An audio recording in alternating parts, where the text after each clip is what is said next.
इस घटना पर सदन की गरिमा बढ़ाने के लिए अपनी बात 2-2 मिनट में रखें।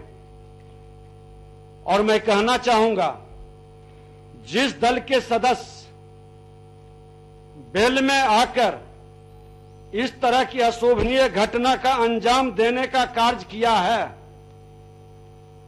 उस दल के नेता उन्हें नियमावली से अवगत करा दें, ताकि विवश होकर ऐसे माननीय सदस्यों पर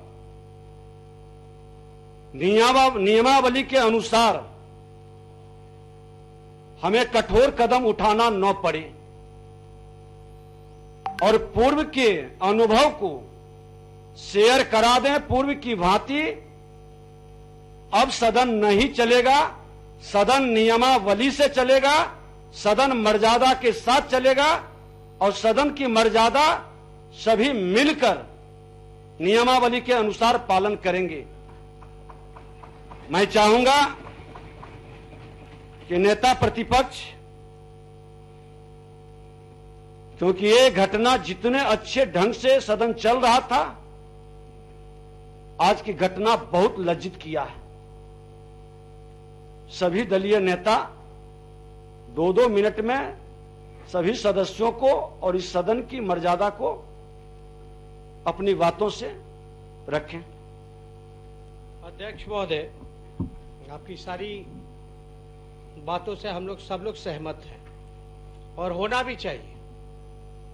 ये लोकतंत्र का मंदिर है और लोकतंत्र के मंदिर में जनप्रतिनिधियों का काम है कि सभी लोग जो हैं मिलकर के, चाहे सत्ता हो विपक्ष हो, जनता के समस्याओं का समाधान करें।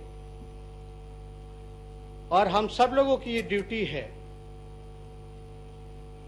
कि जो नियमावली है उसके तहत हम सब लोगों को सदन में पेश आना चाहिए, इससे कोई इनकार नहीं कर सकता। अध्यक्ष महोदय, दुख तो तब होता है जब अगले पंक्ति में बैठे हुए वरिष्ठ नेता मंत्री जब आसन को गाइड करने लगते हैं महोदय। इससे ज्यादा दुखद और खेद की बात हमारे समझ से ना हमने पहले कोई कभी देखा है। हम तो दूसरी बार ही जीत करके आए हैं, लेकिन कई सत्र में हमने भाग लिया है। हम लोगों ने कभी भी ऐसा नहीं देखा कि मंत्रियों द्वारा जो है आसन को निर्देश दिया जाए। आज जो घटना हुई, आपने मुझे 2 मिनट का बोलने का समय दिया, लेकिन मैं क्यों नहीं बोल पाया, किस वजह से नहीं बोल पाया, ये सब लोग जानते हैं और इसमें कोई विशेष रूप से बताने की जरूरत नहीं होती। कुछ लोगों को जानकारी नहीं होती है। अगर कोई चीज संवैधानिक है नहीं है, उस चीज का अगर कोई जिक्र कर रहा है, बता रहा है, तो समझना चाहिए, सुनना चाहिए। कोई अपमान वाली बात नहीं।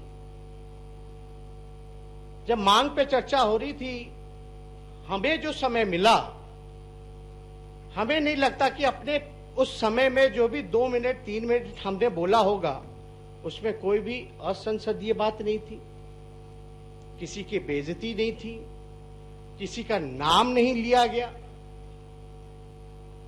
लेकिन फिर भी आपत्ति क्यों? आप आसन हैं, आपने कई बार इस सदन को डिक्टेट किया है, बताया है, जानकारी दी है कि जब सदन के नेता या विपक्ष के नेता या सत्ता दल के सचेतक या विपक्ष के सचेतक अगर बोले तो बीच में नहीं उठना चाहिए। जब हम उठे तो माननीय नए सदस्यों की बात तो छोड़िए महोदय, जो विधायक बनकर के आए, लेकिन जो मंत्री बने वो भी उठ करके बोल रहे हैं, टोका टाकी कर रहे हैं, टिप्पणी कर रहे हैं। क्या इस बात को कोई झुठला सकता है कि उप मुख्यमंत्री का पद जो है वो संवैधानिक नहीं है? आप नियमावली जाइए, कॉन्स्टिट्यूशन देखिए, संविधान देखिए। संविधान में केवल मुख्यमंत्री और मंत्री का पद ही और नेता विरोधी दल का ही पद ही संवैधानिक है। इससे आपत्ति हो रही है लोगों को। और दुख की बात है, आसन की मंजूरी के बावजूद भी अगर मुझे मौका मिलता है बोलने का, अगर मुझे रोका जाता है एक संवैधानिक पद पे बैठे हुए, अपने जिम्मेदारियों का हम निर्वहन कर रहे महोदय, सरकार को आईना दिखाना ये हम सब लोगों का दायित्व है महोदय। लेकिन जो गांधी जी का कई लोग कई बार जिक्र करते हैं, जो सामाजिक पाप जो बोला जाता है महोदय, 7 सामाजिक पाप, पहले में है सिद्धांत के बिना राजनीति और चरित्र के बिना ज्ञान, इसका पालन होना चाहिए महोदय। ये क्या स्थिति है, क्या कहां हम ले गए? अरे हम गलत हैं। अगर किसी चीज को, अगर किसी मंत्री पे आरोप लगा है, अगर हम सबूत पेश कर रहे हैं तो उसको भी अधिकार मिलेगा कि सफाई दे सके। लेकिन ये अलग से ऐसी बातें आ रही हैं, बोलने नहीं दिया जाना। आज बताइए, सुबह से हम यहां बैठे हुए महोदय, कितने बार हमको बोलने का मौका दिया गया? हमने तो आपसे यह भी कहा था कि महोदय 2 मिनट में हम अपनी बात को समाप्त कर लेंगे। जब हम लोगों ने कार्य स्थगन प्रस्ताव, आपने जिक्र किया कि कार्य स्थगन प्रस्ताव के सभा पे आप उठाइएगा, आपने मौका भी दिया रेखा देवी जी को, लेकिन मेरा भी अधिकार बनता है कि उसको विस्तार से बताएं सदन में कि हमने कार्य स्थगन प्रस्ताव क्यों लाया है, किस वजह से लाया है। मेरी कोई यहां व्यक्तिगत दुश्मनी यहां किसी से नहीं है, लेकिन लोग व्यक्तिगत दुश्मनी क्यों मान रहे हैं? नेता प्रतिपक्ष, अध्यक्ष महोदय, सदन की मर्यादा के अनुकूल आचरण के संदर्भ में आप कुछ कहें, ये सभी नेता, दलीय नेताओं की जिम्मेवारी है। उसके बाद फिर बोलेंगे भी। ठीक है, बाकी तो सब हम कह दिए, लेकिन हम तो यही कहना चाहते हैं, ऐसी माहौल पैदा नहीं होनी चाहिए। विपक्ष है, आरोप लगाएगा, एविडेंस के साथ लगा रहा है तो अच्छी बात है। सरकार का दायित्व बनता है कि उसका उत्तर दे, जवाब दे।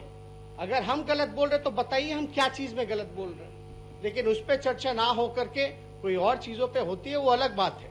लेकिन दोबारा हम लोग चाहेंगे कि ऐसी घटनाएं ना हो, और हम लोग इस बात का हम अंत में हम अपनी बात को रखेंगे और सबों को भी बोलना होगा। लेकिन बड़ा हम खेद प्रकट करना चाहते हैं, और बड़ा आप जैसे दुखी हैं, हम भी वैसे दुखी हैं कि अगर कोई न्याय की अगर कोई बात करे, सच की अगर कोई बात करे, उसको अगर रोका जाए, बात को रखने से रोका जाए, वो भी वहां रोका जाए जो लोकतंत्र का मंदिर है, जहां डेमोक्रेसी में, लोकतंत्र में रहते हैं, इससे ज्यादा खेद की बात और कुछ नहीं हो सकती। तो इसलिए महोदय, आपने जो भी बातें कही, और हम यहां बैठे हुए वरिष्ठ नेताओं से, हो सकते हैं हमसे बड़े बड़े दादा की उम्र के लोग बैठे हैं, परदादा की उम्र के लोग बैठे हैं, पिता की उम्र के लोग बैठे हैं, चाचा की उम्र के लोग बैठे हैं, लेकिन हम अभी संवैधानिक पद पे हैं महोदय, और आप आसन है महोदय। आपको कोई भी यहां बैठा हुआ व्यक्ति, नीचे बैठा हुआ व्यक्ति, कोई गाइड नहीं कर सकता।